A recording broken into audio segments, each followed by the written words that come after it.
Bonjour à toutes et tous. Merci Vincent pour la présentation. J'espère que vous m'entendez bien et que vous avez en pleine page la présentation que je vous propose. Oui, Ok. Donc merci beaucoup d'être là si nombreux. C'est presque inattendu pour le houblon. On fait partie du cluster B2B avec le comptoir agricole et la marque France. On n'est pas industriel mais plutôt agriculteur et coopérateur. Euh, on a une équipe de 9 personnes aujourd'hui qui sont dédiées au houblon au sein de la coopérative. Et on a 41 planteurs de houblon pour à peu près 468 hectares de houblon en Alsace aujourd'hui. Et puis petit à petit, on voit apparaître d'autres exploitations à travers la France qui utilisent des houblons développés par Comptoir Agricole sous la marque Hop France. On pense à Aramis, Bardo Rouge, Elixir, Mistral et Triskel. Et donc ces houblons commencent à être un petit peu plantés partout. Et c'est aujourd'hui 7 hectares qui sont concernés à travers la France. Et puis c'est parti pour la présentation. Euh, et je suis là pour vous parler notamment surtout de houblon évidemment, mais aussi de dry hopping. Pourquoi vous vous intéressez au houblon aujourd'hui? C'est parce qu'il y a une mode des IPA. On va un petit peu rapidement regarder cet engouement qu'il y a eu des 10-20 dernières années. On va je vais vous parler brièvement de la méthode du SMASH, Single Malt and Single Hop. Et enfin, le cœur de cette présentation sur évidemment le dry hopping et l'importance surtout du timing dans le dry hopping.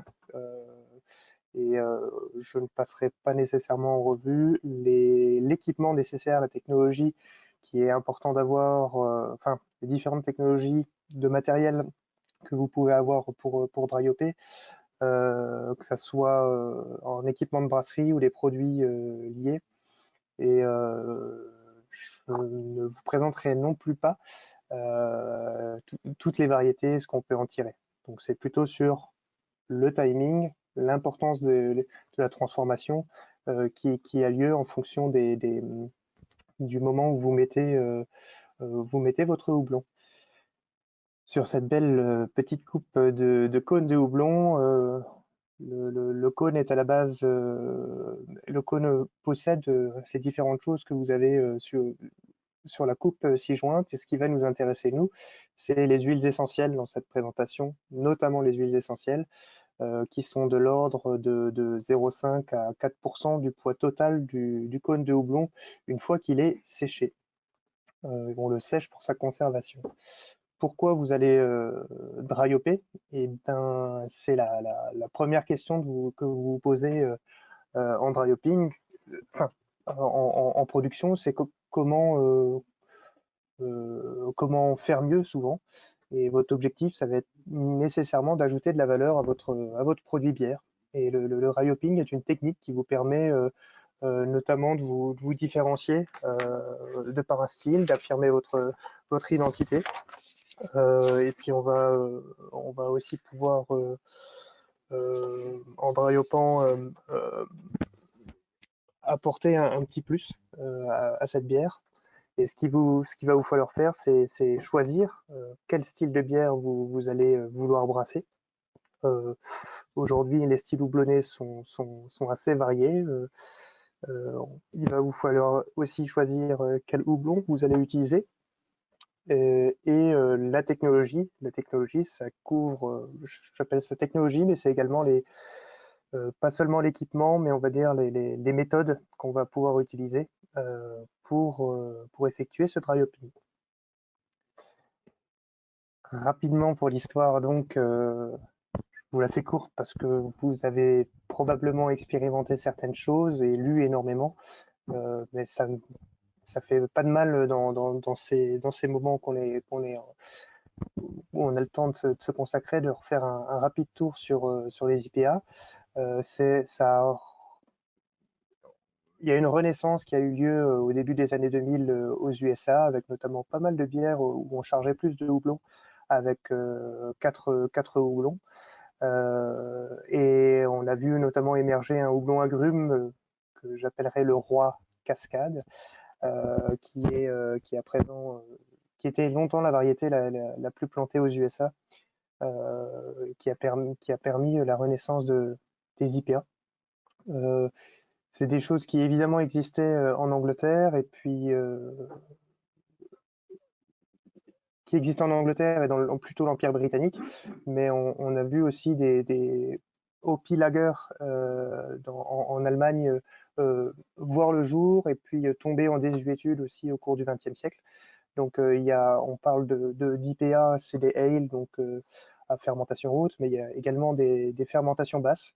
Et il y a une petite mode qui réapparaît aussi sur la Hopi Lager et notamment des pils, donc un rappel avec des levures de fermentation basse et plus de houblon.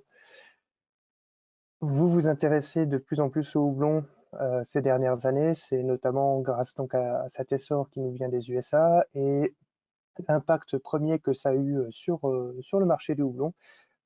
C'est purement et simplement la diversification en termes de variétés qui sont plantées chez tous les producteurs à travers le monde.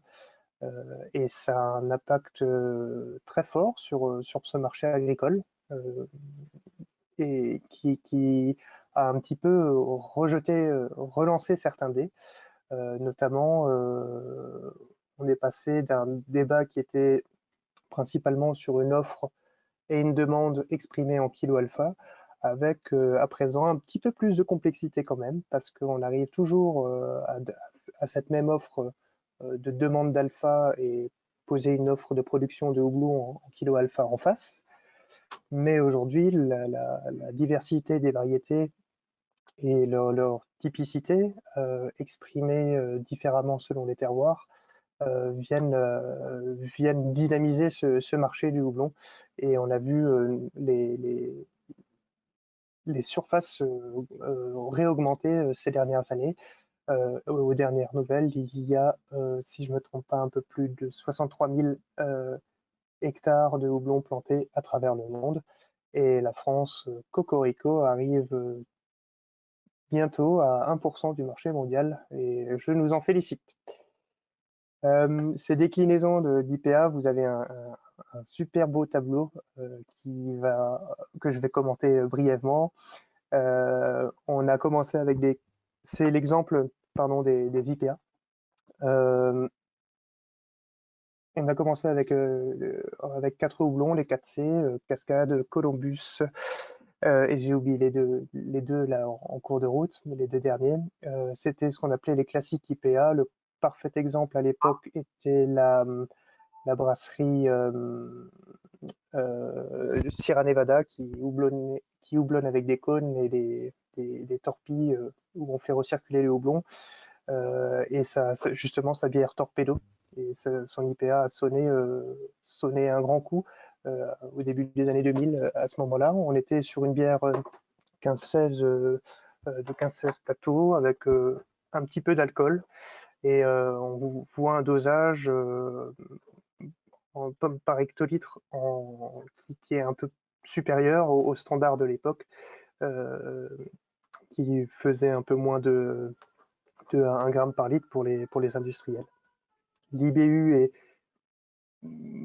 pas déconnant aujourd'hui, d'autant plus qu'on sait on travaille de plus en plus sur cette notion d'IBU et surtout sur l'amertume ressentie. Mais dans l'immédiat, là, pour comparer un peu ces styles d'IPA, ça nous permet d'avoir une vision globale sur le tableau après la classique IPA, on a commencé à charger un peu plus à travers des Imperial IPA, des double IPA, puis des triple IPA qui sont arrivés surtout au début des années 2010. On a poussé avec des quadruples IPA, mais là on est à la croisée de styles de bière, donc c'est plus nécessairement un dosage, parce qu'on voit que le dosage de houblon par litre se chevauche entre la triple IPA et la quadruple. La quadruple est surtout sur une densité assez forte et on est sur à la fois une bière souvent sombres et qu'on va pouvoir conserver. Et ce qui est un peu déroutant, c'est qu'on va vouloir conserver cette bière pour qu'elle s'affine, mais on va utiliser des houblons qui ont du mal à traverser les âges, enfin qui vont vieillir plutôt la bière. Donc c'est sur ces 4 premières colonnes qu'on voit un développement massif du houblon avec une augmentation d'alcool dans le produit fini au départ. Et toujours créateur, le brasseur, après, a un peu détourné cette évolution de la bière, cette course à l'alcool, cette course au houblonnage, et on arrive sur des session IPA, des Hoppy Pale Ale, maintenant des Hoppy Lager.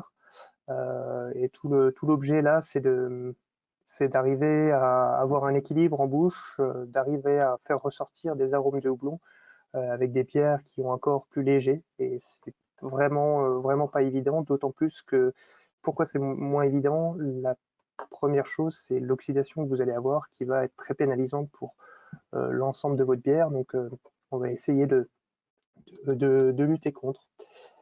Euh, Et oui, il faut toujours avoir de l'équilibre pour que le palais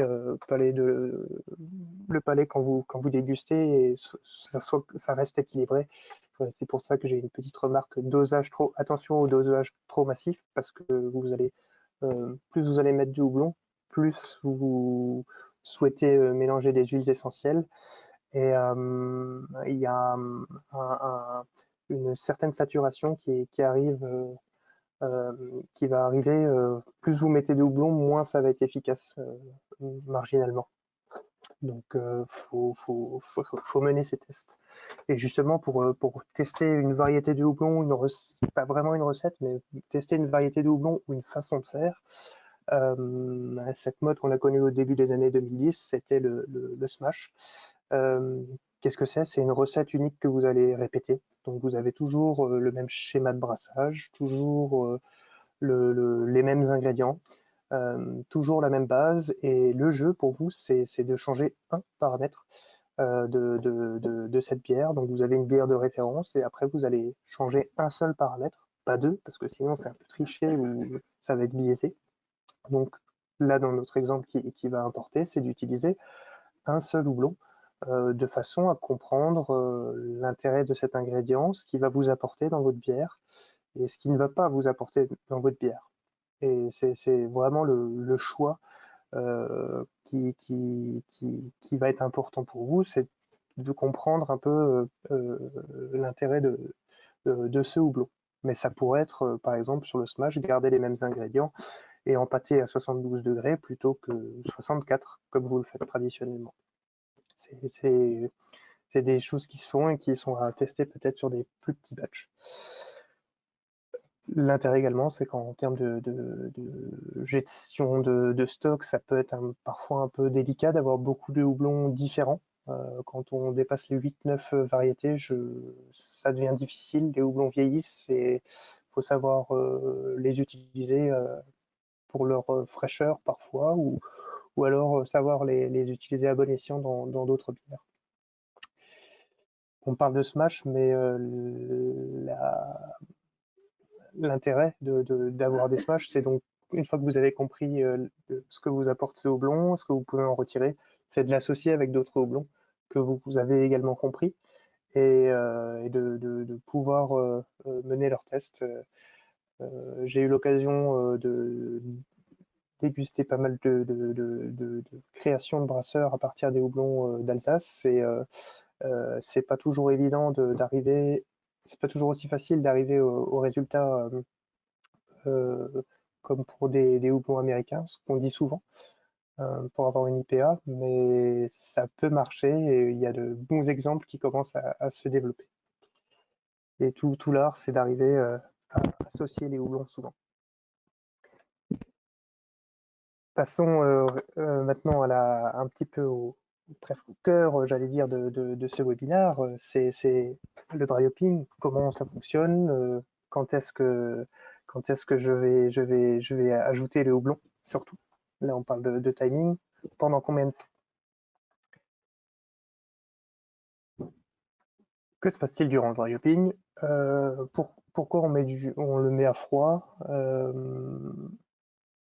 Parce que quand vous le mettez en phase chaude, vous n'êtes pas sans savoir que dans les huiles essentielles, il y a plus de 440 composants facilement identifiables qui sont libérés dans le mou sucré que vous avez. Et avec l'évaporation, beaucoup de ces huiles vont s'évaporer. Donc le fait de le faire à froid, c'est nécessairement que votre liquide ne se transforme pas en vapeur. Donc il reste dans le liquide. Il y a comme ça par exemple le myrcène, qui est un composé libre du houblon, qui peut représenter entre 50 et 80% des huiles essentielles que vous mettez, qui ramène un côté plutôt ce qu'on appelle houblonné, herbacé, terreux, pas nécessairement désagréable, mais c'est sur ces profils-là. Ce myrcène s'évapore très très facilement à chaud, y compris en whirlpool, y compris à 80 degrés. Donc on va être à froid et on va avoir l'alcool qui s'est créé, donc l'éthanol. Pour simplifier, on va prendre uniquement l'éthanol qui va permettre de solubiliser les huiles essentielles. On va également compter un petit peu sur la température, mais on va voir que ça dépend des moments où vous le mettez.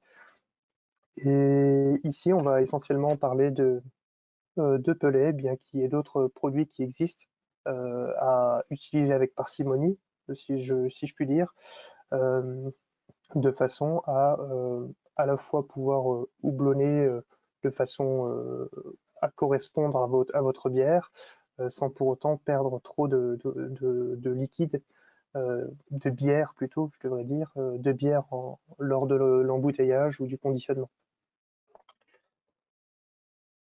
Je vous parle tout de suite de l'impact de la levure juste après.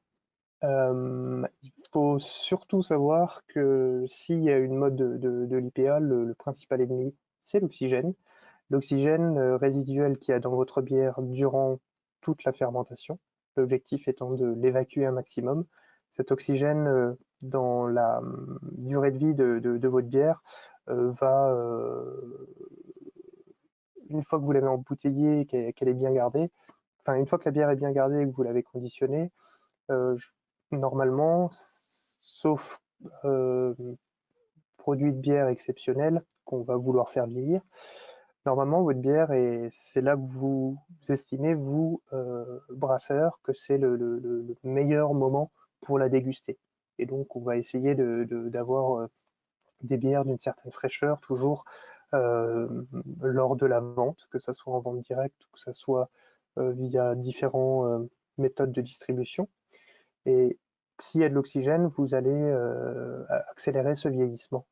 Le problème, c'est que avec le houblon, oxygène plus houblon, ça fait vraiment pas bon ménage parce que vous allez développer des composés aromatiques qui amènent une amertume vraiment pas agréable. C'est presque plus de l'amertume, c'est un côté très herbacé. Des composés du millinone qui vont se dégager et qui ne sont pas du tout recherchés. Donc vous allez chercher à, dans votre bière, enlever un maximum de CO2, d'oxygène, et également lors de ce houblonnage, de minimiser l'apport en oxygène. Peut-être que ces différentes techniques pour houblonner feront l'objet d'un autre webinaire avec B2B. Comment limiter cet impact? Je viens d'en parler, et puis vous avez déjà des pistes qui sont marquées sur cette diapositive. Le cœur de l'appel du pied qu'on vous a fait sur le houblonnage accru, c'est l'essence même est dans cette diapositive. Vous avez différents moments auxquels vous allez pouvoir ajouter du houblon. Le pellet est quand même préconisé parce qu'il va se dissoudre et les huiles essentielles vont pouvoir plus facilement, dans le temps qui est imparti, se solubiliser dans l'ensemble de votre bière. en fermentation ou en garde. Donc les cônes, ça va parfois être, on va exposer surtout le houblon pendant 4 à 5 jours, que ça soit en fermentation, en maturation et en garde, 4 à 5 jours maximum, sinon vous tirez des composés qui sont pas voulus. La fermentation, qui est appelée ici fermentation, c'est lorsque vous avez une atténuation de votre bière qui est à 70-75%.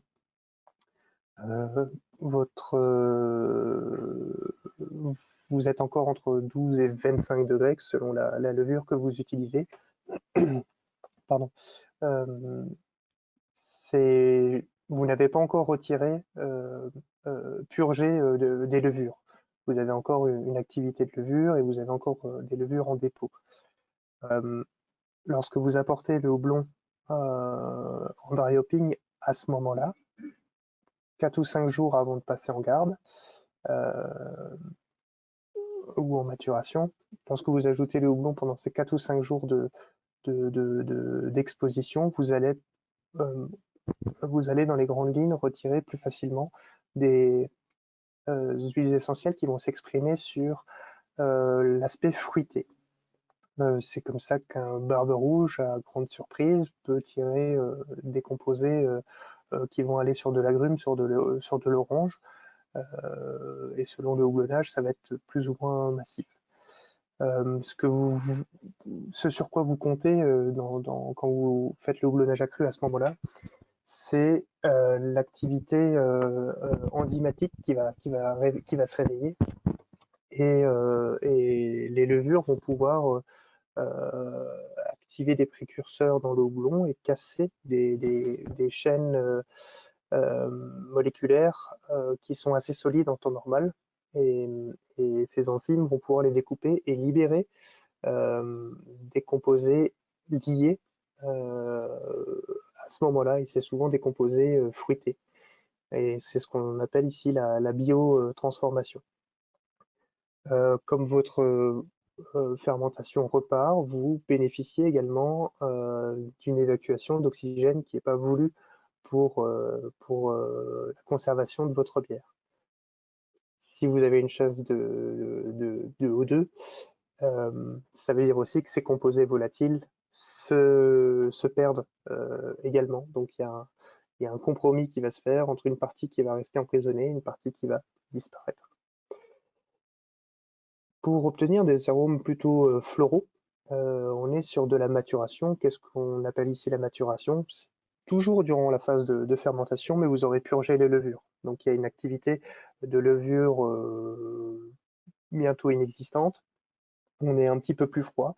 Vous vous approchez de votre cold crash, et du fait de cette faible activité des levures, on va tirer des composés libres qui sont plutôt floraux, donc, et qui vont pas être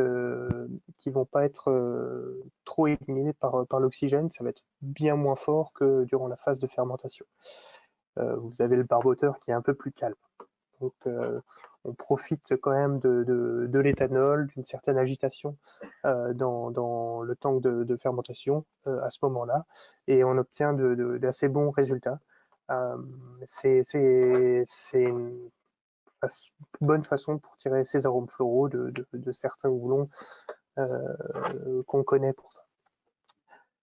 Enfin, une fois que vous avez traversé votre tank de fermentation vers des tanks de garde pendant le temps que vous avez déterminé qui était le bon pour cette bière, vous êtes à un froid limite négatif, mais en tout cas très bas en température. Le dry hopping n'est pas impossible à ce moment-là. Vous avez une extraction qui reste correcte, mais sur d'autres arômes. On n'est plus sur les arômes d'herbes aromatiques, de foin, peut-être même mentholé. Et puis vous avez une bonne sédimentation de cette matière solide. Vous perdez un petit peu moins que quand vous avez la levure qui est présente. Donc la garde, c'est pas à négliger, ça dépend un petit peu du goût que vous souhaitez avoir là derrière. C'est un peu ce que vous voyez ici, c'est à chaque temps vous allez ajouter du houblon en houblonnage accru, vous pouvez maximiser à travers les réactions qui vont se créer un goût plutôt qu'un autre. Enfin, des saveurs, des arômes que vous allez avoir plutôt que d'autres. Cela dit, j'insiste bien, dry hopping pas trop longtemps. On sait qu'une exposition de 24-48 heures, vous avez déjà normalement une bonne extraction des huiles essentielles, soit par biotransformation, soit par dilution, on va dire, naturelle. Plus longtemps, ça, 8-12 jours de fermentation, comme on l'a parfois testé, on va créer en fait d'autres réactions et on va partir sur des composés qui sont plus médicamenteux et euh, défaut de bière à part. Hein. On va tirer du houblon plutôt un côté médicamenteux très herbacé, pas vraiment ce qui est normalement recherché dans le houblon. Vous avez d'autres plantes qui vous permettent d'avoir ces goûts-là beaucoup plus facilement.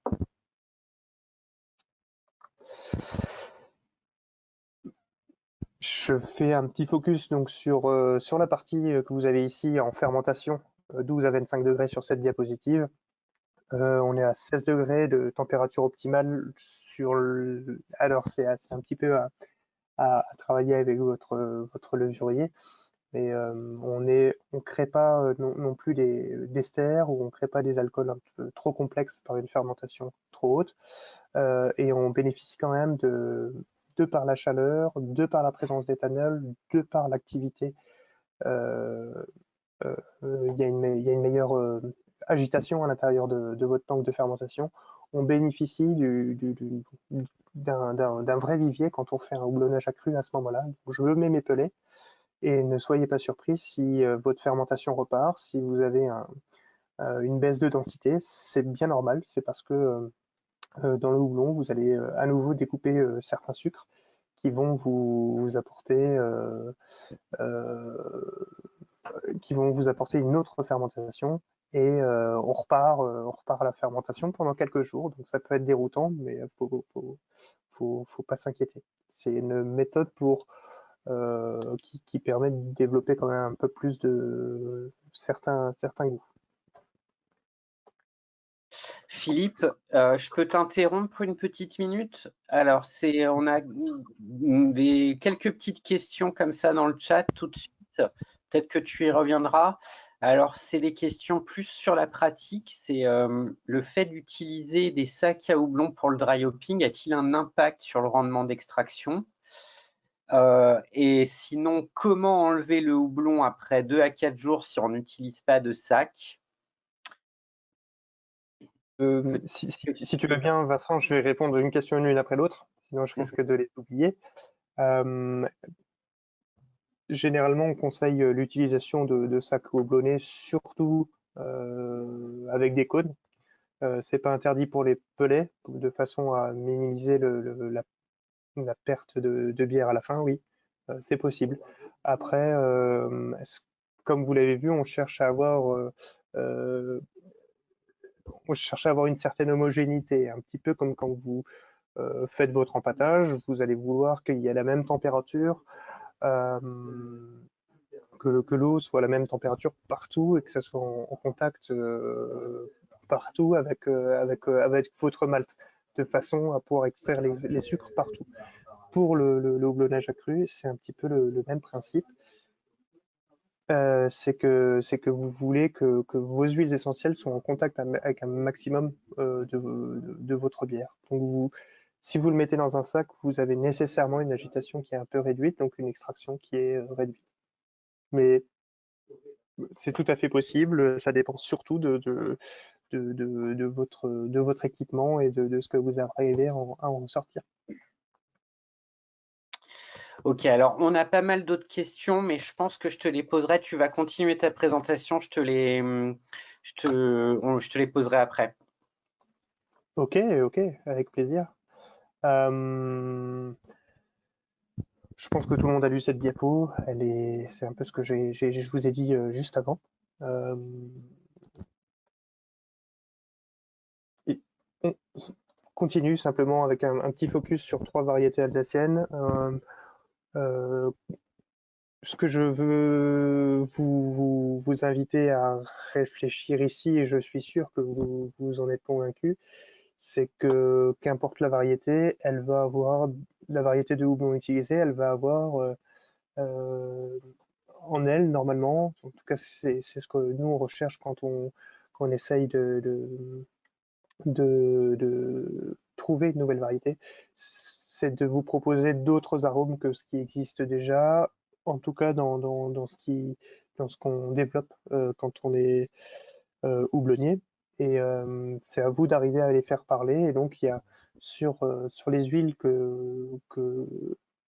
il y a dans chaque houblon, il y a la teneur en huile totale, donc entre 0,5 et 4 grammes pour 100 millilitres.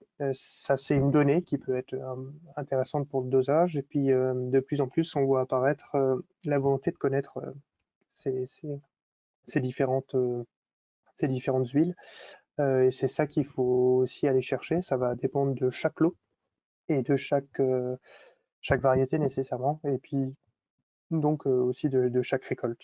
Donc, c'est des choses à aller voir. Et quand vous regardez un petit peu le tableau ici, vous pouvez vous euh, faire une idée de à quel moment, peut-être, selon le goût que je vais avoir, ça va être le plus efficace. Un Mistral plutôt en maturation, un Barbe Rouge, si on veut l'aspect fruits, agrumes, on va être plutôt en fermentation. Bon, après la fraise, c'est un petit peu plus compliqué pour cette variété, on l'ajoutera en Whirlpool, mais c'était juste pour vous faire saisir l'exemple. Euh, et comment nous, on arrive à connaître ça? Eh bien, il y a des méthodes d'analyse. On va utiliser souvent on va décrypter avec de la chromatographie l'ensemble de ces huiles et produire comme vous avez ici. Il n'y a pas toutes les huiles qui sont indiquées, mais c'est les principales. On va produire un mapping sensoriel qui permet de détecter ces arômes. Euh, et après, de pouvoir aussi nous aiguiller sur les variétés intéressantes et à quel moment. Pourquoi on vous dit que Mistral est plutôt floral, pourquoi on vous dit que Armis est plutôt épicé, pourquoi on vous dit que Barbe Rouge est sur les fruits rouges ou sur la grille.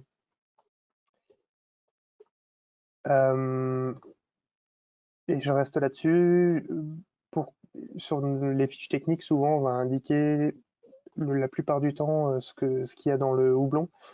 Pourquoi? Parce que dans ces techniques de dry hopping, justement, on va avoir des transformations qui permettent de libérer d'autres composés qui sont liés et qui sont emprisonnés et qui vont avoir un très fort impact, 10 à 20 fois supérieur des arômes qui sont normalement libres, donc ces composés liés, et ça change le profil de votre bière juste par le timing et la façon dont vous utilisez ces houblons. C'est pas, faut avoir également ceci en tête quand on utilise un houblon.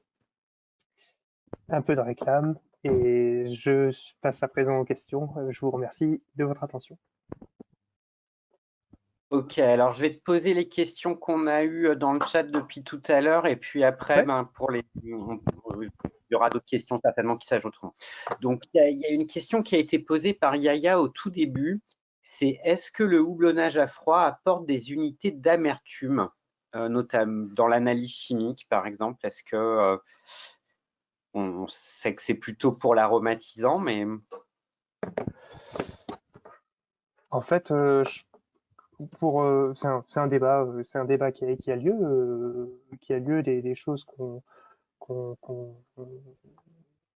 entend souvent. Il y a des discussions là-dessus, mais en fait, je pense que c'est un petit peu comme regarder le pourcentage d'acide alpha d'une variété euh, pour savoir si elle est aromatique ou non. C'est-à-dire qu'on va regarder le mauvais compteur de vitesse. On regarde le contour au lieu du compteur de vitesse. C'est-à-dire qu'on parle d'IBU, et l'IBU est une mesure, on peut la calculer, mais après on peut mesurer l'amertume d'une certaine façon. C'est-à-dire qu'on va voir quelle est, par rapport à un volume, la dilution, la teneur pardon, en iso-alpha. Or, on sait que quand on va aller à froid, on peut tirer autre chose que des iso-alpha, on peut tirer des alphas, et on peut tirer de la comulinol, et on peut tirer d'autres composés qui vont vous faire penser à l'amertume. Et c'est en fait quelque chose sur lesquels on est plutôt en train de travailler, sur les unités aromatiques, sur les unités d'amertume. Je dis nous travaillons, c'est plutôt toute la filière bière au niveau mondial, un peu la perception qu'on a de cette amertume. Donc c'est pas ça va pas augmenter le taux d'IBU si je me trompe, si je vous dis pas de bêtises, mais plutôt l'amertume ressentie, c'est possible. Alors, question de Pierre Fauchois, alors plus sur le Hope Creep. Est-ce qu'il y a un risque de diacétyl? Bonne question, Pierre. Très bonne question. Euh, je me renseigne, Pierre, et je vous enverrai la réponse. Je n'ai pas la réponse en tête. Alors, une question de idée. Peut-on houblonner à froid de façon à éviter totalement ou presque les acides? Les acides, c'est-à-dire, quels sont les acides alpha, Est-ce que l'idée peut compléter sa question éventuellement? L'amertume. l'amertume. En français, page, tu peux juste je cherche la question ou tu me la répètes? Oui. Alors, excuse-moi. Peut-on houblonner à froid de façon à éviter totalement ou presque les acides? Oui. Par contre, vous ne pouvez pas vous passer de l'ébullition parce que vous allez faire disparaître des composés gustatifs indésirables. Et vous pouvez vous passer d'amérison. Toutefois, le problème que vous allez avoir, c'est alors je ne sais pas pour l'appellation bière si ça fonctionne quand même. Et d'autre part, même de façon très sporadique, il est toujours intéressant de mettre du houblon à chaud, au moins un petit peu, parce que vous avez ce pouvoir antibactérien qui permet de protéger le mou, y compris même si vous êtes super sain, avant la fermentation, et y compris avec la fermentation. Donc, il semblerait que ça existe au Canada. Donc, peut-être que ID est un ami québécois. Alors, je vais reprendre les questions dans l'ordre. Excusez-moi, il y en a qui se rajoutent, mais en cas de dry hopping à froid, est-ce que la refermentation bouteille peut libérer les sucres des glucosides du houblon? Si oui, y a-t-il un risque de sursaturation? La sursaturation de carbonatation, Je suppose, oui. c'est qui pose la question de toute façon? C'est Aurélie Van Steen. Ok, je vais chercher. Alors oui, vous avez la levure qui vient casser les composés glucosidases, donc des sucres, mais qui sont à ce moment-là qui sont remangés par la levure. C'est certains sucres qui sont assez facilement assimilables. Donc après en sursaturation, je n'ai pas souvenir à part une image de tank qui va déborder de mousse, mais sinon c'est chassé par votre bon teneur, quoi. Ou alors quand vous le mettez en bouteille, vous connaissez votre carbonatation. Ça, normalement, ça repart pas, sauf si vous fermentez en bouteille et que vous avez encore des résidus. Mais là, vous avez plutôt soit un problème de fermentation, soit un problème de dépôt de bouteille qui fait que on dit parfois qu'avec le choc d'ouverture de la capsule, ça transmet des vibrations et les matières solides remontent avec le CO2 et ça crée un enchaînement en cascade de carbonatation. Je crois, j'espère ne pas m'être égaré dans cette explication. Alors, il y a une question de Hervé, je pense peut-être en brasseur amateur. Comment ajouter du houblon sans faire entrer de l'oxygène dans le fût? Ça peut faire l'objet d'un autre webinaire parce qu'il y a vraiment pas mal de techniques, mais d'une façon assez simple, Hervé, dans le fût, alors on va dire fût ou keg,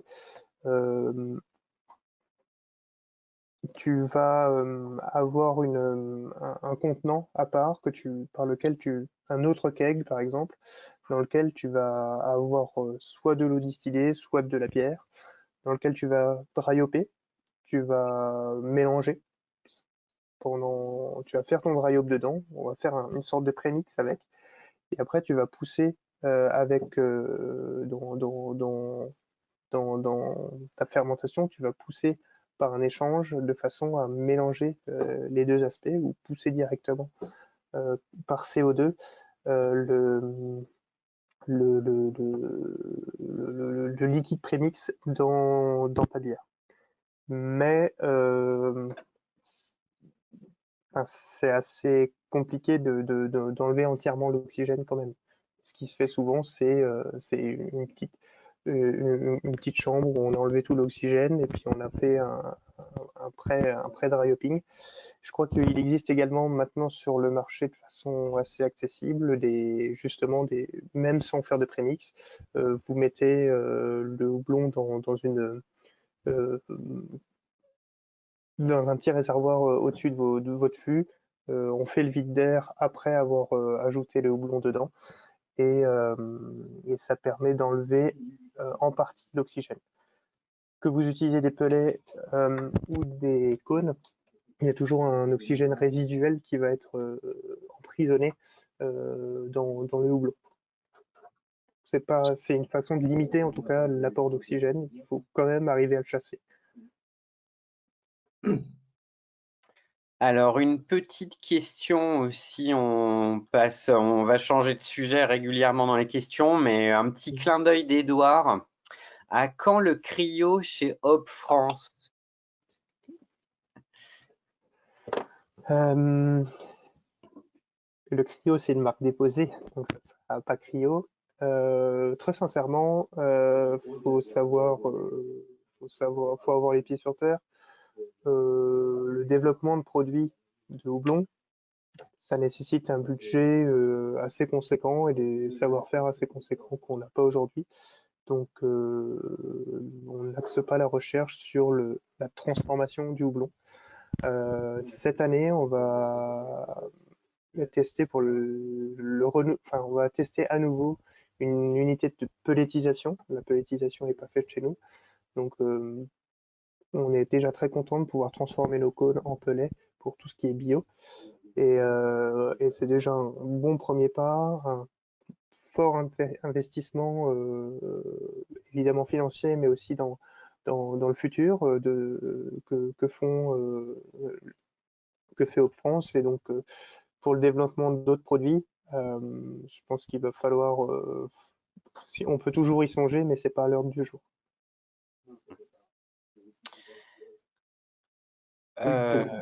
Ok. Je pense que pour. Je voulais parler, oui. Pierre Millet. Pierre.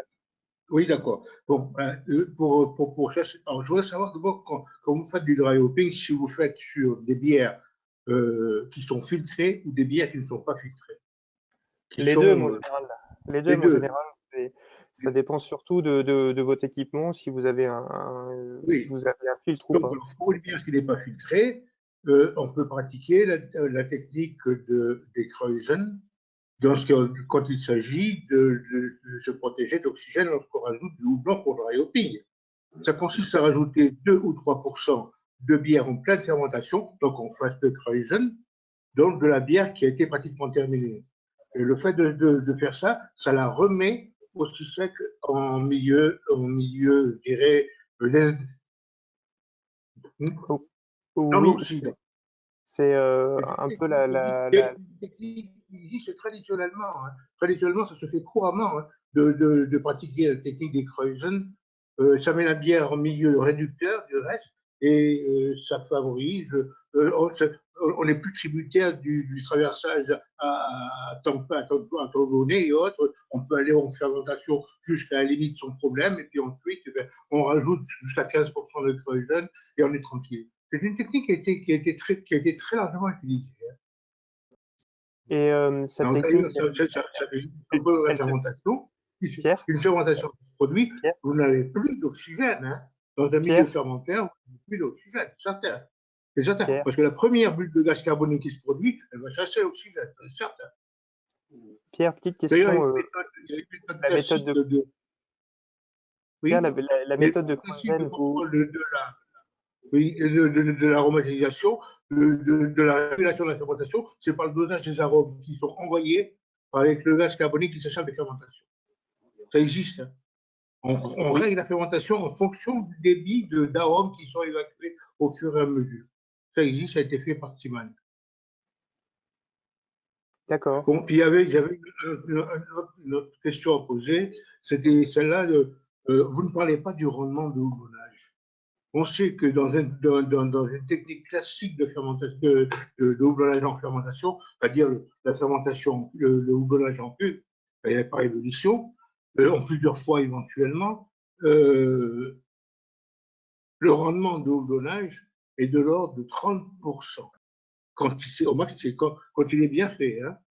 Qu'est-ce qu'il en Bah, est avec le dry hopping?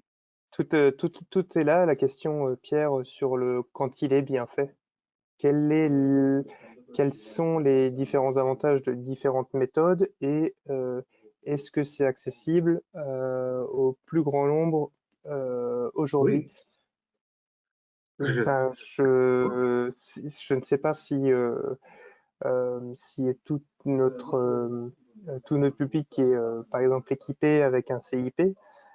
Aujourd'hui, je pense que il y a pas mal d'enjeux et que le fait de pouvoir dry hopper se fait soit par un trou d'homme, soit par différentes techniques, deux technologies dont je ne voulais pas parler, euh, Mais qui, maintenant, qui la technique permettent du de, dry qui hopping, permettent, qui permettent de dry hopper. Après, sur la la question, technique du dry hopping La après, technique sur la du dry question hopping en sac permet de récupérer le sac après et de le remettre en chaudière. C'est ce que certains brasseurs traditionnels, notamment parmi les cisterciens, notamment, ont pratiqué longtemps. oui, On prend mais ce qui est le houblon qui a été servi au dry hopping, qui n'a pas été épuisé, et on le remet en chaudière pour faire en chaudière pour un autre brassin. Ça, c'est fait couramment. ça se fait couramment, mais dans ce cas-là, vous récupérez pas les arômes, vous les réutilisez en chaudière Non, pour mais justement, on fait le dry hopping pour la bière, et cette bière qui a été dry hoppée, on prend le houblon et on le remet dans un autre brassin. C'est ça que oui, je veux dire. pour tirer Pour, pour, pour, pour pour tirer épuiser le l'amertume. houblon, pour empêcher que ce brassin qui aura été avec le houblon récupéré sera à nouveau dry hoppé. Oui, tout à fait, Pierre. Je, je sais que ça a été fait dans une bière d'abbaye. Ça a été fait couramment. Ok. Ben, merci Alors, Pierre on a pas mal pour d'autres la questions, question. Pierre, Ouais. excusez-moi. Ouais, merci. On t'appelle Pierre. Tout On vient de d'abord, t'informer. qu'est-ce que tu conseilles pour la conservation du houblon, ouvert ou non? Froid, congélation? Pour rester justement dans la méthode, la, la, la seule chose qu'il faut toujours l'avoir fermé, donc toujours sous vide. Et la conservation se fait à froid, donc entre 0 et 4 degrés, surtout pour les houblons aromatiques. Les résines étant résistantes, on perd pas tellement en congélation, mais les huiles essentielles, vous les dégradez, même si vous les détruisez pas entièrement, ça, on va dire que vous perdez justement en efficacité possible en aromatique. Donc, faut aussi veiller à pas trop déplacer ces sacs de houblon, que ce soit en cône ou en pellet, et à l'abri de la lumière évidemment. Est-ce qu'à partir de 8 jours d'houblonnage accru, il y a un risque d'oxydation? Il y a surtout un risque d'une autre biotransformation qui vous amène des composés très verts, très médicamenteux. Le risque d'oxydation se fait tout au long, si vous n'avez pas filtré votre bière ou filtrer, c'est encore l'intérêt est moindre de filtrer une bière qui est dry hoppée, mais si vous n'avez pas fait de centrifuger, vous avez toujours un peu d'oxygène qui est coincé sur vos particules de houblon, et là vous avez une oxydation. C'est pour ça que le must, c'est d'avoir une DLUO de 3 mois sur vos IPA, quand on peut se le permettre, mais on ne peut pas éviter cette oxydation-là. Ouais. Est-ce qu'il y a des risques d'infection lors du houblonnage accru? Oui, elles ne sont pas tellement liées au houblon, mais plutôt à la méthode que vous utilisez sur l'infection. Mais ça reste limité. Ça reste limité dans le sens où vous avez normalement déjà une activité de levure importante qui est là et qui est capable de combattre une flore non désirable. Après, le houblon est un antibactérien c'est une épice, donc elle va se prémunir beaucoup du développement d'autres flores bactériennes. Oui, puis ça dépend aussi comment il est pratiqué, le houblonnage accru. Alors, est-ce que c'est une question qui vient peut-être d'un brasseur amateur? Parce qu'effectivement, quand on a des kits de brassage, quand on ouvre son kit à bière, qu'on met son sachet de houblon, si rien n'est bien désinfecté, c'est très… Voilà, hein, il y a des risques d'infection, effectivement, du moment qu'on touche au liquide.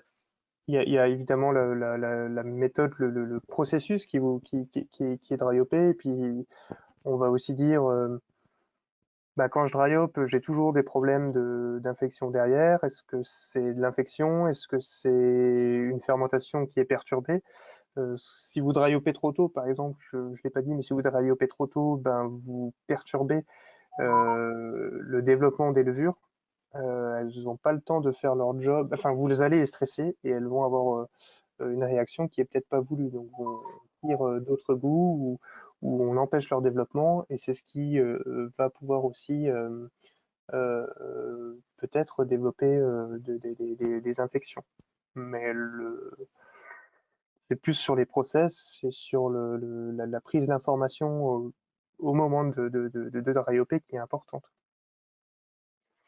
Donc, alors, des résines bêta, qui, paraît-il, sont dans les propriétés antiseptiques. Les alphas sont amérisantes, les bêtas sont antiseptiques. Et les bêtas, avec les doses de houblon que vous utilisez dans les IPA, elles doivent quand même intervenir pour protéger le produit. Elles sont présentes, mais bon. Est-ce que j'ai le temps de raconter une anecdote qui m'est arrivée à ce sujet-là? Un jour, quand j'étais en activité, j'ai reçu un jour un avis d'un laboratoire, que je ne nommerai pas, qui me dit, écoutez, je viens de faire des analyses pour 50 millions de consommateurs, et votre bière, elle contient des antiferments. Je dis quoi? Elle contient des antiferments, c'est pas possible. Il me dit, écoutez, moi, je vous assure, on a fait des tests justement pour ces antiferments, et on a trouvé que votre bière, elle avait des antiferments. Bon, j'ai été annoncer ça à mon patron en serrant les fesses. Il me dit, mais on doit acheter des antivirus. Non, on n'achète rien, venez vérifier, etc. Bon, puis 15 jours après, il me rappelle, il dit, écoutez, je m'excuse, mais le mal a été fait, mais je m'excuse, mais on n'a pas trouvé votre bière, finalement, elle a fini par refermenter. Parce que la technique pour rechercher les antiferments, c'est de prendre une bière, de rajouter du sucre et de l'albure et de voir si elle fermente. Et ma bière n'avait pas se refermenté traditionnellement avec les autres bières. Et pourquoi? Parce que je houblonnais à un taux qui était anormal pour la France à l'époque. J'avais des 36 à 42 BU dans ma bière. C'était la Jubilaport, pour ceux qui s'en souviennent. Et donc, le côté antiseptique du houblon est certain, Et on peut dire qu'avec une bière qui contient des doses de houblon que vous annoncez, je crois que ça doit être assez difficile de pas la contaminer. Je sais pas, c'est mon avis. Eh bien, c'est un peu ce qui est par rapport à la question que posait, je crois, Hervé, est-ce qu'on peut se passer d'amérison? Mais justement, il faut toujours en mettre un petit peu, mais à chaud, parce que vos bêtas à froid, il me Oui. semble, Pierre, ne sont pas, il n'y a pas de dilution à froid, donc faut être à chaud plutôt là-dessus. Ouais. Alors, il y a une question également sur le bio et le non bio. Donc, est-ce que il y a une incidence sur les huiles entre le bio et le non bio? Non, non. C'est juste une autre façon de cultiver qui est là. Après, la variété reste toujours dans les mêmes proportions. Enfin, c'est un tout. Par exemple, et puis on est toujours un petit peu surpris. Il y a, par exemple, on pensait régulièrement dans le houblon que les rendements kilos de houblon produits étaient toujours nécessairement corrélés à l'alpha, donc les résines produites. Autrement dit, si la plante est stressée, elle va produire moins et moins de résine et moins en volume. Parfois, elle va produire plus en volume et un petit peu moins d'alpha, mais force est de constater que cette année, il y a parfois des récoltes moyennes dans certains pays, mais avec des alphas pas si mauvais. Donc, d'aucuns diraient, bah oui, c'est la sécheresse qui permet de tirer certaines arômes. Voilà. Mais pour le bio, il n'y a pas de différence entre le bio et le conventionnel là-dessus. Alors, une nouvelle question de Yaya. Est-ce que le dry hop peut provoquer du gushing si la bière n'est pas filtrée? On repart sur un problème de hop creep, on repart sur un problème justement de dépôt au fond d'une bouteille. Pour le gushing, on va parler de ça. Donc, il y a certaines particules qui, avec la vibration du décapsulage ou de l'ouverture de la bouteille, vont s'agglomérer et on va avoir du CO2 qui va s'enchaîner. Et là, on a un problème de gushing. Le gushing peut aussi venir d'un problème de fermentation qui aurait redémarré à un moment ou à un autre et qu'on n'a pas vu venir. C'est-à-dire que les choses bougent dans le temps et parfois on est un peu pressé de conditionner. Et puis, enfin, enfin, c'est aussi quand même ce deuxième impact sur le gushing qui peut être induit par un hop creep. C'est le redémarrage de cette fermentation qui est un peu difficile à voir et qui peut intervenir si on voit un léger redémarrage de la fermentation. On voit que quand ça commence à stabiliser, elle descend tout doucement.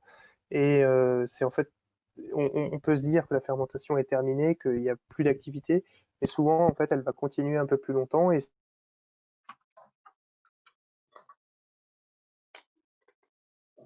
Ah, Philippe, excuse-moi, ça coupe complètement de mon côté. Je pense pour les autres aussi. Oui.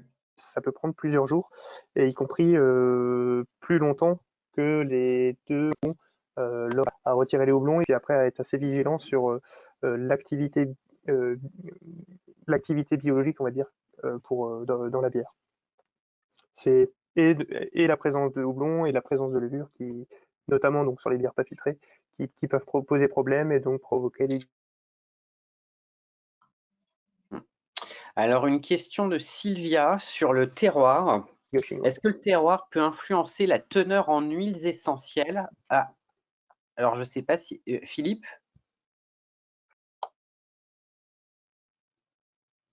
Oui, je suis de retour. Ouais, Vous ah m'entendez? non, excuse-moi, alors je ne sais pas si tu avais terminé ou pas, parce que j'ai l'impression que ça coupe un peu de ton côté. Alors attends, on va continuer. Donc une Ah, question là, c'est est-ce que le terroir peut influencer la teneur en huile essentielle d'une variété de houblon? Est-ce que vous l'avez noté au comptoir agricole? Prenons par exemple le Cascade, hein, tout simplement, qui est fait aux États-Unis en Alsace. Non, j'ai pas de différence notoire. Faudrait que je regarde plus précisément selon les années et les difficultés rencontrées au climat, mais il n'y a pas de différence notoire. Mais la vraie question, et je vous remercie de la poser, je sais pas qui l'a posée, Vincent, mais la vraie question. D'accord.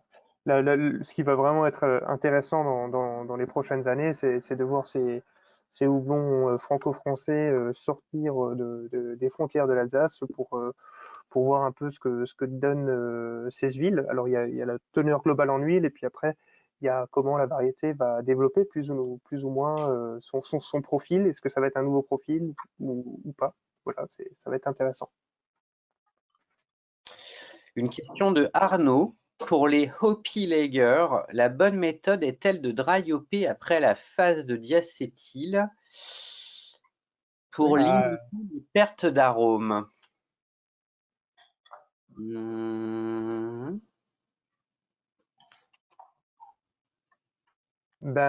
Est-ce qu'une méthode, enfin plutôt prenons une méthode.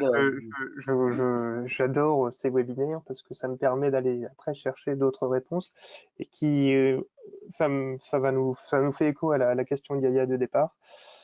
Ce diacétyl, il va pouvoir disparaître en fermentation.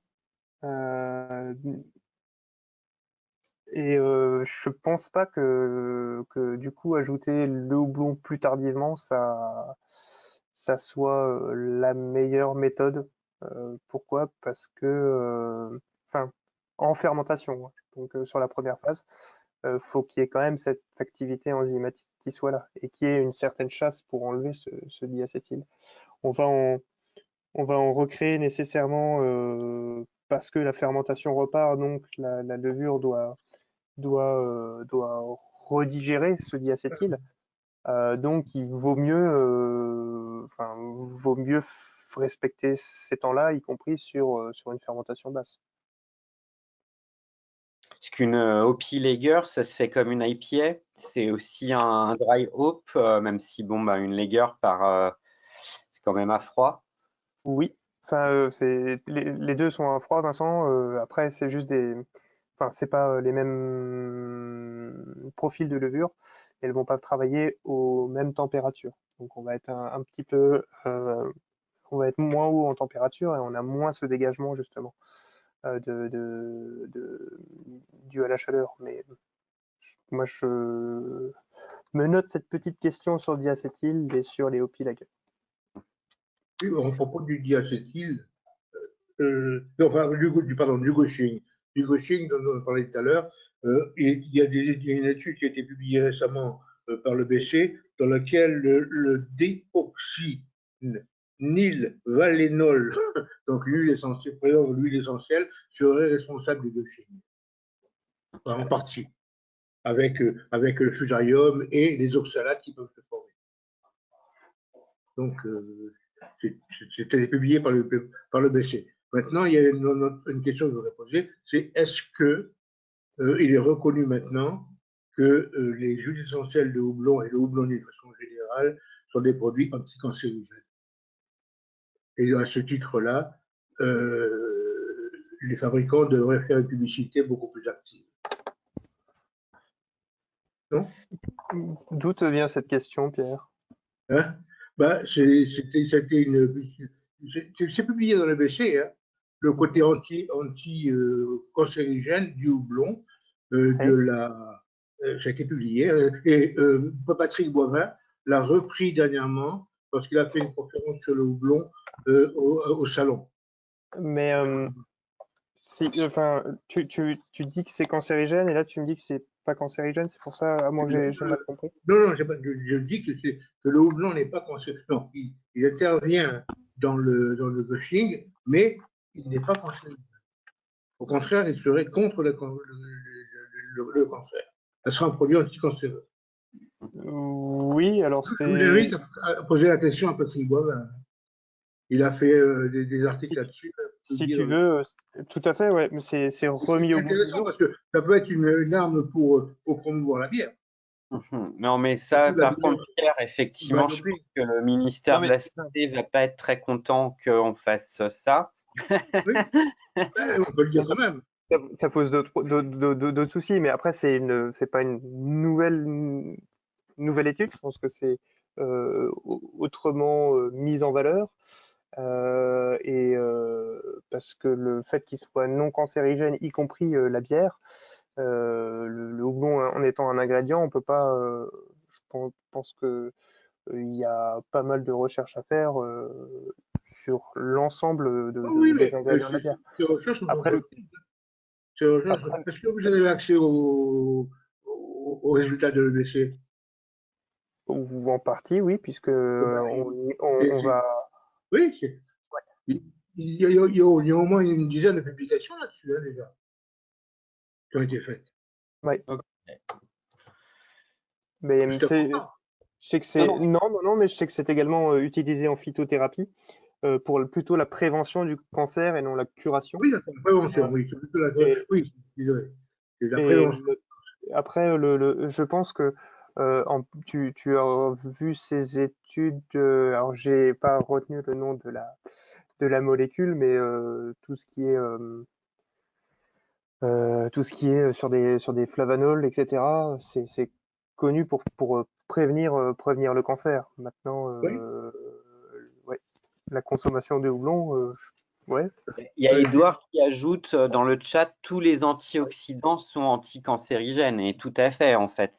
Après, effectivement, le houblon est certainement anticancérigène, mais après la bière, l'alcool, Oui. je pense, voilà, contrecarre certains effets. Ouais, c'est même pas que ça s'annule, mais ouais, on a du. Enfin, on sait que c'est bon pour la peau, on sait que enfin, c'est un produit assez complet qui est utilisé en pharmacopée et en traitement on va dire de grand-mère. Mais Mhm.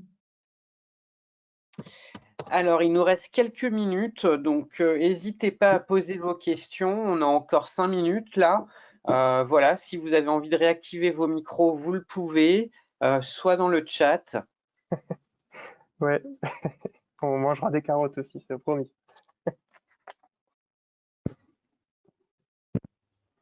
Voilà, encore quelques Ok. minutes. Comme je vous disais, on va finir à moins quart, donc c'est le moment de poser vos questions.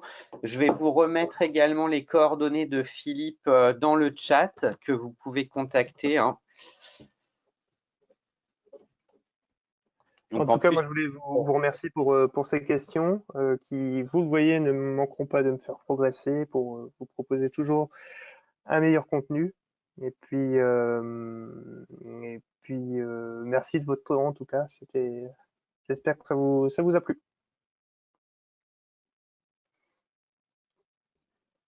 Donc toi, Philippe, hein, tu te balades un petit peu de partout en France, hein, d'ailleurs. Enfin, hors période Covid, tu es amené à voyager énormément, d'ailleurs. Ouais, c'est pas toujours de la balade d'ailleurs, mais mais oui, oui, je cours le territoire français. Et donc, je vais souvent sur des petits salons ou des rencontres dès que je suis invité. Généralement, je viens. Ouais. On est organisé chez Hop France avec mon collègue qui fait l'export et certaines brasseries françaises. Et puis, je, je- j'ai eu l'occasion pas mal de voyager dans ce beau pays. Ah, on a une petite question là qui vient d'apparaître. Pourquoi utiliser des cônes de houblon femelles non fécondés? Ah. Mhm. Parce que les cônes de houblon mâle on va dire, ne donnent pas de naissance et ne vont pas produire la lupuline qui est tant recherchée par le brasseur, mais uniquement de la matière végétale. Et ensuite, non fécondé, c'est pour plusieurs raisons. En agronomie, il me semble que c'est pour maintenir un certain taux de rendement pour en rendement en poids que peut donner un hectare de houblon, mais également d'autres rendements qui sont plus lié après à l'utilisation du houblon. Et enfin, en Union européenne, on a décidé que le brasseur a décidé que les graines de houblon n'apportaient pas grand-chose à la bière, en plus de porter un goût typique, et donc c'était pas souhaitable. Bah.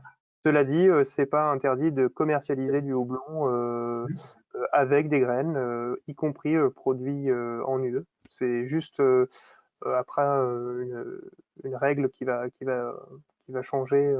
Enfin, c'est un processus de certification à la vente qui est différent. Les Anglais ont longtemps utilisé le houblon grainé. Oui, je me demande s'ils ne l'utilisent pas encore d'ailleurs. Les Anglais, oui, c'est le font encore, oui.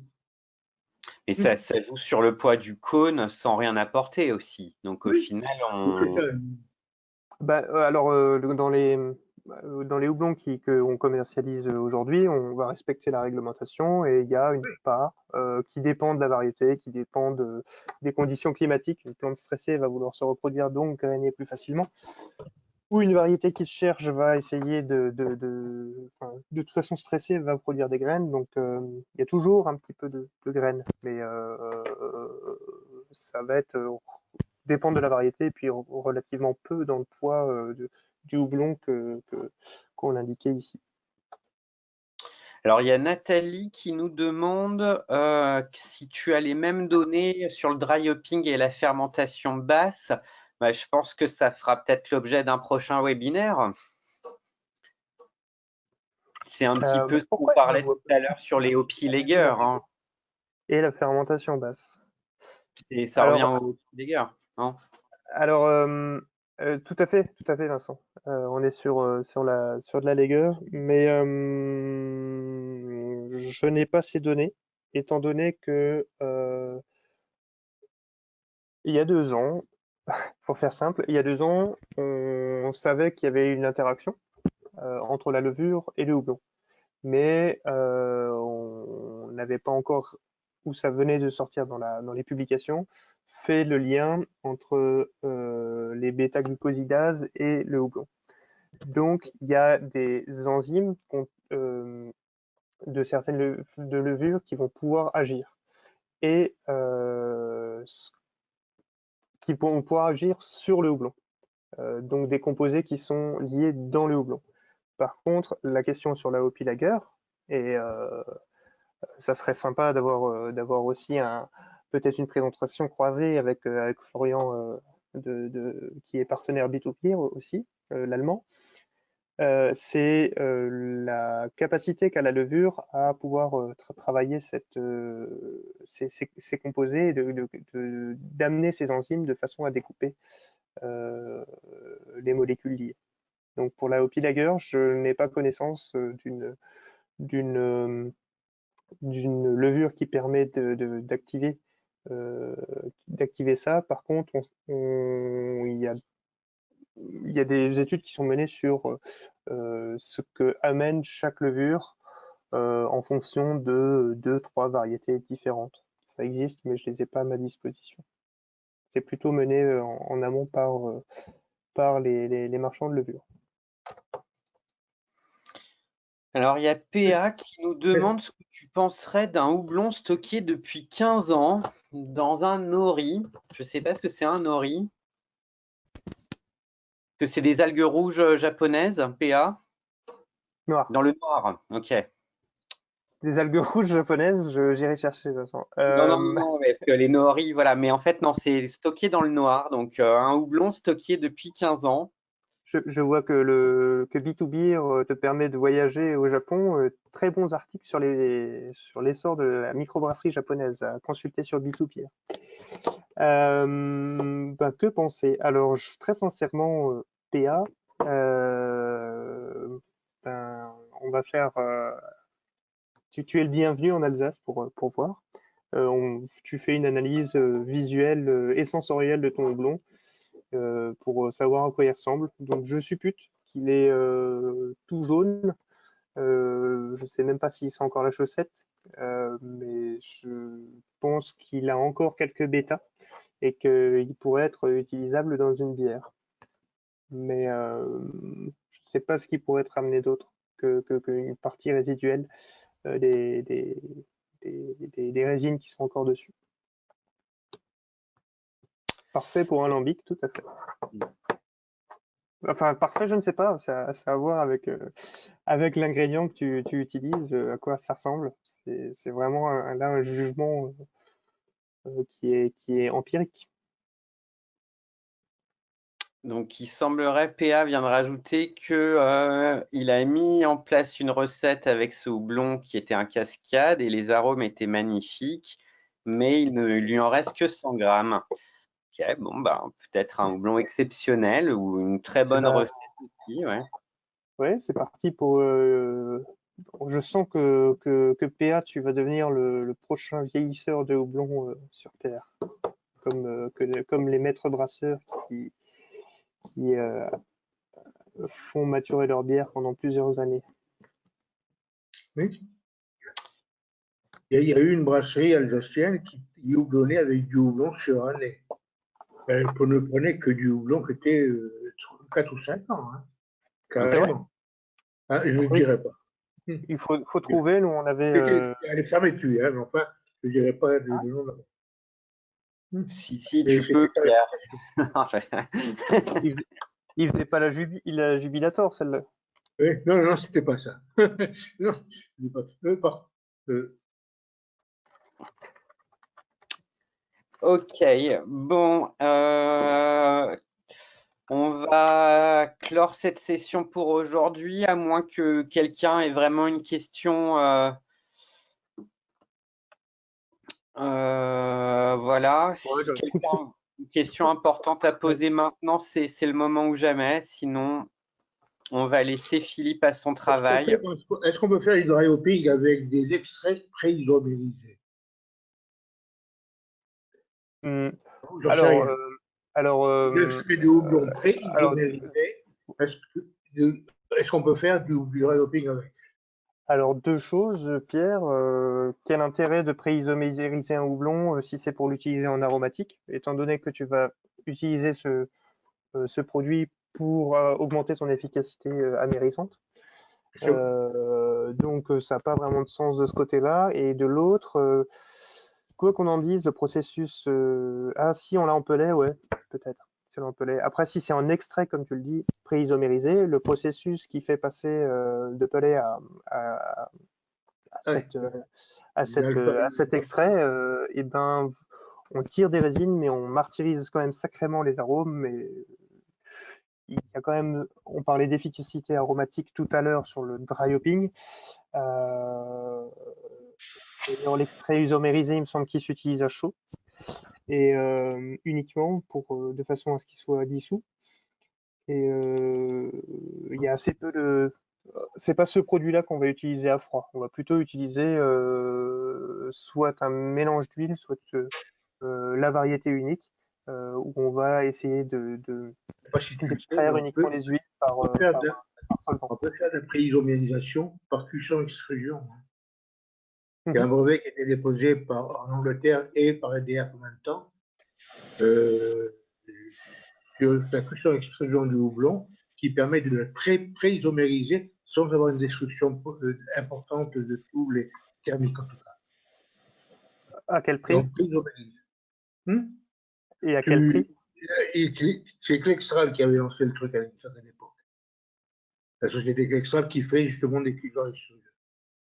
Quelle mine d'or, ce Pierre. Alors, il y a PA qui posé une dernière question. Donc, PA, il a allumé son micro. Bonjour, PA.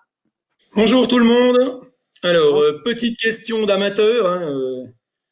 Voilà, donc il y a une quinzaine d'années en arrière, on brassait avec des amis parce qu'on en avait marre de voir des prix exorbitants sur les bières belges et puis de voir qu'au niveau du marché français, c'était compliqué de trouver des bières qui sortaient un petit peu de l'ordinaire.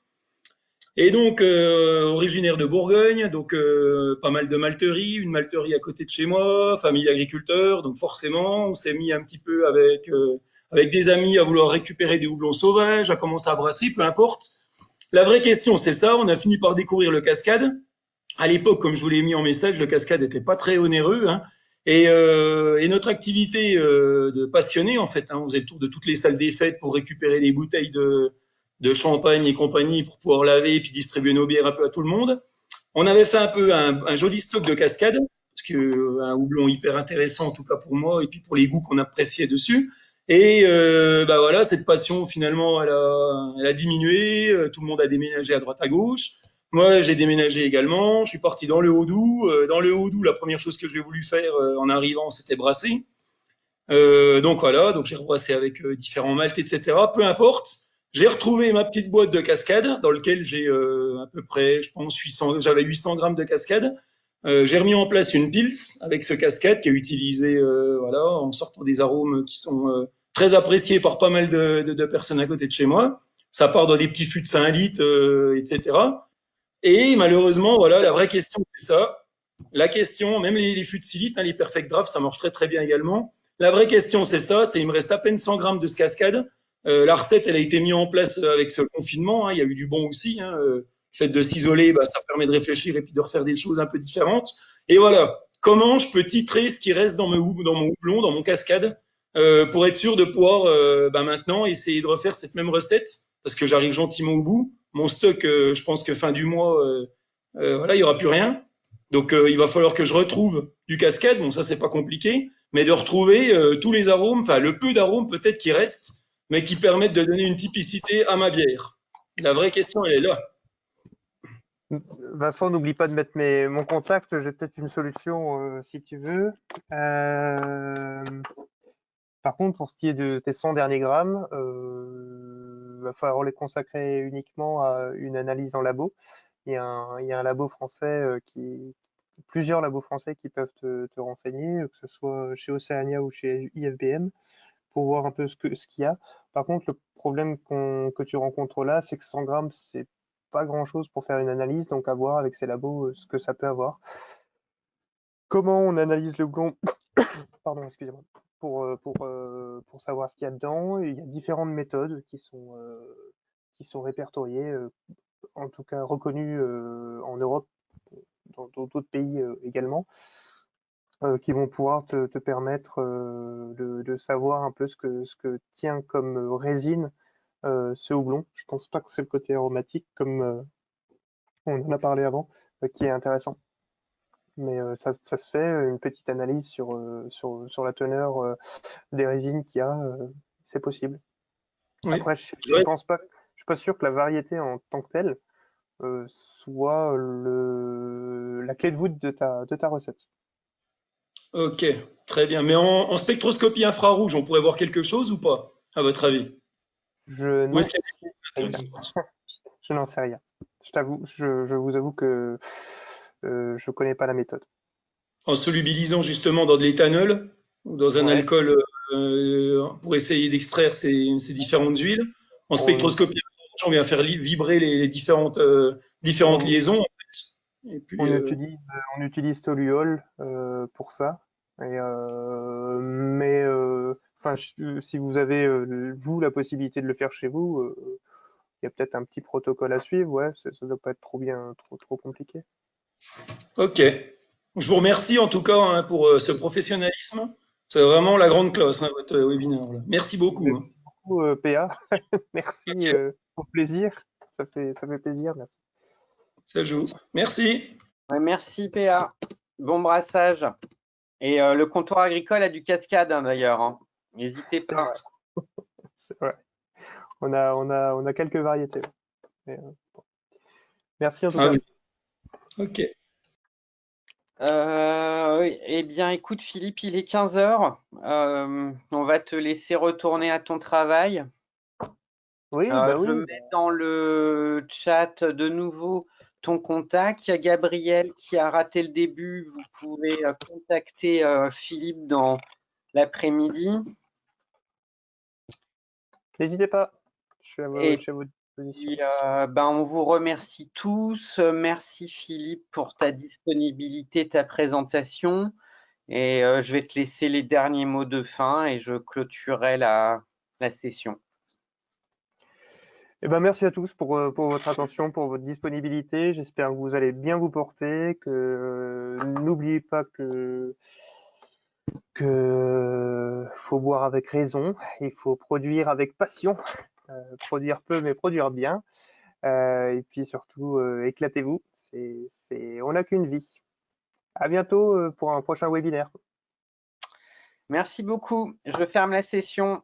Au revoir. Merci Philippe, merci Vincent, merci Pierre et Chin. Chine santé. À très Santé. vite. À la semaine prochaine. Au revoir. Au revoir. Au revoir. Au revoir. Au revoir.